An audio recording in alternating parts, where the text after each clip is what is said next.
Welcome back to National Academy NIOS +2 ഇംഗ്ലീഷിലെ 6ാമത്തെ അധ്യായമായിട്ടുള്ള മൈ ഗ്രാൻഡ് മദേഴ്സ് ഹൗസ് എന്നുള്ള അധ്യായമാണ് നമുക്ക് ഇനി ഒരു വീഡിയോയിൽ പറയാനുള്ളത്. കമലദാസ് എന്ന കവയത്രി സന്തോഷകരമായി ആസ്വദിച്ചിരുന്ന തൻ്റെ കുട്ടിക്കാലത്തെക്കുറിച്ചും തൻ്റെ മുത്തശ്ശിയെക്കുറിച്ചും അന്നു താമസിച്ചിരുന്ന വീടിനെ കുറിച്ചുമൊക്കെ ഓർക്കുന്നു. തൻ്റെ കുട്ടിക്കാലവും ഇപ്പോഴത്തെ ചുറ്റുപാടുകളുമായി ഒരുപാട് അന്തരമുണ്ടെന്ന് കവിതയിലൂടെ കവിയത്രി മൈ ഗ്രാൻഡ് മദേഴ്സ് എന്ന കവിതയിലൂടെ പറയുന്നുണ്ട്.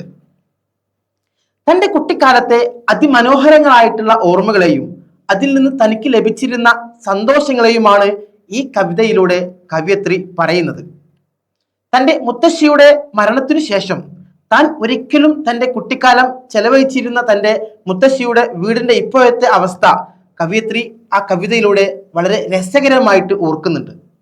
മുത്തശ്ശിയുടെ മരണത്തിന് ശേഷം ആ വീട് നിശബ്ദമായെന്നും പാമ്പുകളുടെയും മറ്റു കീടങ്ങളുടെയും സ്വസ്ഥവിഹാരം നയിക്കുന്ന ഒരു ഇടമാണെന്നും കവിയത്രി ആ കവിതയിലൂടെ മനോഹരമായി പറയുന്നു. കവിയത്രിയുടെ ദുഃഖത്തോടെ കവി ഇതെല്ലാം പറഞ്ഞ് നമുക്ക് തരുന്നുണ്ട്. ഈ കവിതയിലൂടെ എല്ലാ കാര്യങ്ങളും വ്യക്തമായി മനസ്സിലാക്കി തരുന്നുണ്ട്. മുത്തശ്ശി തനിക്ക് കഥകൾ പറഞ്ഞു തന്നിരുന്നുവെന്നും തനിക്ക് വായിക്കാൻ അറിയില്ലാത്തതിനാൽ തൻ്റെ മുത്തശ്ശി അത് വിവരിച്ചു തന്നിരുന്നെന്നും കവിയത്രി ഓർക്കുന്നു. എന്നാൽ മുത്തശ്ശിയുടെ മരണത്തിന് ശേഷം പുസ്തകങ്ങളിൽ സമയം ചെലവഴിക്കുമ്പോൾ തനിക്ക് അഗാധമായ ദുഃഖം അനുഭവപ്പെടുകയും ഒറ്റയ്ക്കാകുന്നത് പോലെ തോന്നുകയും ചെയ്യുന്നുവെന്ന് കവിയത്രി ആ കവിതയിലൂടെ പറയുന്നുണ്ട്. ആ വീട്ടിൽ പോകുവാനും ജനലിലൂടെ അകത്തേക്ക് നോക്കുവാനും അതിൻ്റെ ചുറ്റുപാടിന്റെ സൗന്ദര്യവും സ്വരവും മാത്രമല്ല എല്ലാം ആസ്വദിക്കുവാനും ഈ കവിതയിലൂടെ ഇതെല്ലാം കവിയത്രി വ്യക്തമായി പറയുന്നുണ്ട്. ചുറ്റുപാടിന്റെ സൗന്ദര്യവും സ്വരവും ആസ്വദിക്കുവാനും താൻ ഒരിക്കൽ കൂടി ആഗ്രഹിക്കുന്നുണ്ടെന്ന് കവിയത്രി കവിതയിൽ വ്യക്തമാക്കി പറയുന്നു. എന്നാൽ അവിടെ ശബ്ദമില്ലാത്ത ഇരുട്ട് മാത്രമാണ് ഉള്ളതെന്നും ആ ഓർമ്മകൾ എന്നും തൻ്റെ ജീവിതത്തോടൊപ്പം ഉണ്ടെന്നും കവിയത്രി പറയുന്നു.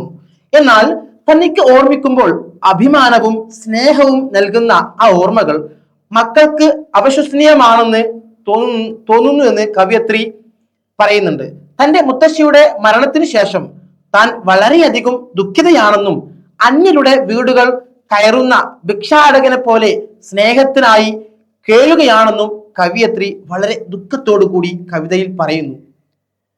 ഇത്രയുമാണ് ഈ ഒരു 6ാമത്തെ അധ്യായമായിട്ടുള്ള മൈ ഗ്രാൻഡ് മദേഴ്സ് ഹൗസ് എന്നുള്ള കവിതയുടെ സാരാംശം അല്ലെങ്കിൽ അതിന്റെ സമ്മറി എന്ന് പറയുന്നത്. ഓക്കെ, ഇനി ഈ ഒരു കവിതയിൽ മൈ ഗ്രാൻഡ് മദേഴ്സ് ഹൗസ് എന്ന കവിതയിലെ കമലദാസിന്റെ ആത്മകഥയുടെ ഒരു അംശമായിട്ട് ഈ ഒരു കവിതയെ നമുക്ക് കണക്കാക്കാം. ഇനി എന്തൊക്കെയാണ് വളരെ ഇമ്പോർട്ടന്റ് ആയിട്ടുള്ള ക്വസ്റ്റ്യൻസ് എന്ന് നമുക്ക് ഡിസ്കസ് ചെയ്യാം.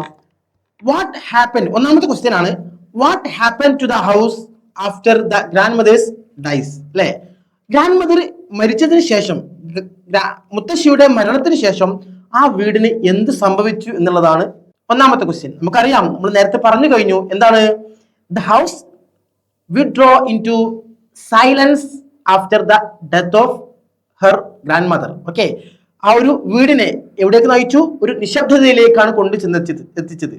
ഓക്കെ, അതുപോലെ തന്നെ നെക്സ്റ്റ് ഒരു ക്വസ്റ്റ്യൻ എന്ന് പറയുന്നത്, രണ്ടാമത്തെ ക്വസ്റ്റ്യൻ എന്ന് പറയുന്നത് why was the poet not able to read the book. Book എന്തുകൊണ്ടാണ് കവിയത്രിക്ക് വായിക്കാൻ കഴിയാത്തത്?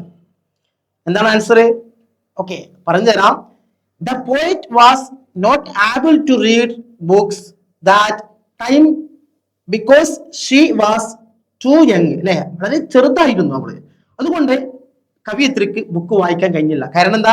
മുത്തശ്ശി കഥകളെല്ലാം കേട്ട് നിൽക്കുന്ന പ്രായമാണ്. അപ്പൊ എന്തില്ല, സ്വാഭാവികമായിട്ടും എഴുതാനൊന്നും അറിഞ്ഞുകൊള്ളണമെന്നില്ല. ഇനി മൂന്നാമത്തെ ഒരു ക്വസ്റ്റ്യൻ എന്ന് പറയുന്നത് whose house is referred to in to first line. കവിതയുടെ ഒന്നാമത്തെ ലൈനിലെ ആരുടെ വീടിനെ കുറിച്ചാണ് ഇവിടെ സൂചിപ്പിക്കുന്നത്? What happen to it. അല്ലെ, ആ വീടിന് എന്ത് സംഭവിച്ചു എന്നുള്ളതാണ്.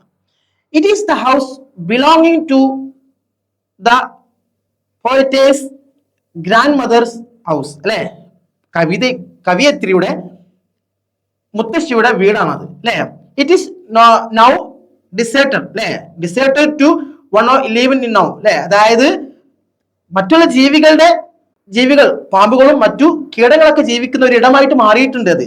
മാത്രമല്ല ആ മുത്തശ്ശിയുടെ മരണത്തിന് ശേഷം എന്തായി മാറി? അത് ഒരു നിശബ്ദതയിലേക്കാണ് ആ വീടിനെ കൊണ്ടെത്തിച്ചിട്ടുള്ളത്.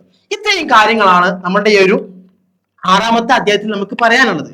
ഓക്കെ, കൂടുതൽ പഠിക്കുവാനും അറിയുവാനും താല്പര്യമുള്ള വിദ്യാർത്ഥികളാണ് നിങ്ങളെങ്കിൽ ഞങ്ങളുടെ നാഷണൽ അക്കാദമിയിൽ ജോയിൻ ചെയ്ത് അഡ്മിഷൻ ഉറപ്പുവരുത്തുക. Okay, thank you to all.